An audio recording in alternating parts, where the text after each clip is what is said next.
My name is Mihir Goyal, and this is the first episode of Spanish 101. In this video, we will be going over the differences between ser versus estar.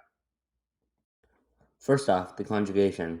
The conjugation for ser goes as follows: soy, eres, es, somos, sois, and son, with no accent marks. The conjugation for estar goes as follows: estoy, estás, está, estamos, estáis, and están. Remember to put an accent mark on the A's of the tú form, el, ea, usted form, vosotros, vosotras form, and the eos, eas, ustedes form, because without the accent mark, está will become esta, which means this, and estas will become estas, which means these. Now, let's get into the differences between the use of ser versus estar. For ser, use the acronym DOCTOR to help you remember the uses.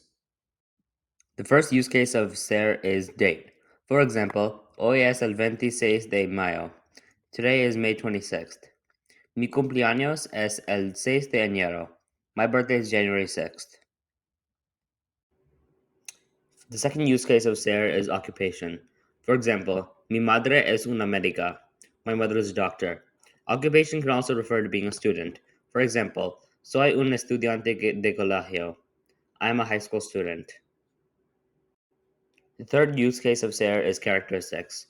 For example, el coche es rápido. The car is fast. Or, los libros son rojos. The books are red. The fourth use case of ser is time. For example, son las 4 de la tarde ahora. Right now, it is 4 in the afternoon. Or, la fiesta es a las 8:30. The party is at 8:30. The fifth use case of ser is origin. For example, las chicas son españoles. The girls are Spanish. Or, yo soy de Nueva York. I am from New York. The sixth use case of ser is relationships. For example, tú eres mi hermano. You are my brother. Or, ella es mi maestra. She is my teacher. Now, let's get into use case of estar. Remember the acronym PLACE. The first use case of estar is position.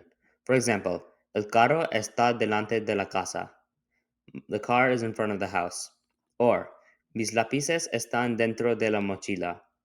My pencils are in my backpack. The second use case of estar is location. For example, mis padres están en sus oficinas. My parents are in their offices. Or, yo estoy en mi casa ahora. I am in my house right now. The third use case of estar is action, in which we use the progressive tense, meaning it's happening right now. For example, vosotros estáis escuchando. You all are listening. Or, yo estoy hablando a la microphone. I am speaking to the microphone.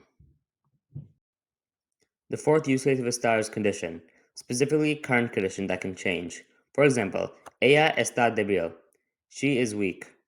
Or, los pacientes están enfermos. The patients are sick. The fifth and final use case of estar is emotion. For example, los niños están contentos porque no hay escuela. The boys are happy because there is no school. Or, el estudiante está triste. The student is sad. And that is all for ser versus estar.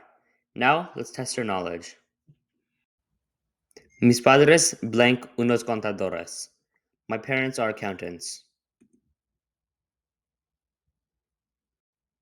The answer to this would be son, using the ser verb because it is occupation, and in the eos, eas, ustedes form because it is talking about multiple people in the third person. Next question. Barcelona blank en España. Barcelona is in Spain. The answer to this would be está, using the estar verb because it is talking about location, and in the el, ea, usted form because it is talking about one thing in the third person. Next question. ¿Cuándo blank su cumpleaños? When is your birthday? The answer to this question would be S, using the verb ser because it is talking about date, and using the el, ea, usted form because it is talking about one thing in the third person. Now for the last question. Vosotros blank cansados porque no dormís. You all are tired because you don't sleep. The answer to this question would be estáis, using the verb estar because it is talking about condition, and in the vosotros form because I'm talking about you all. And that is it for this video, Spanish 101, Ser versus Estar. I hope you learned something and enjoyed. Please leave me a comment on any feedback you have, and thank you for watching.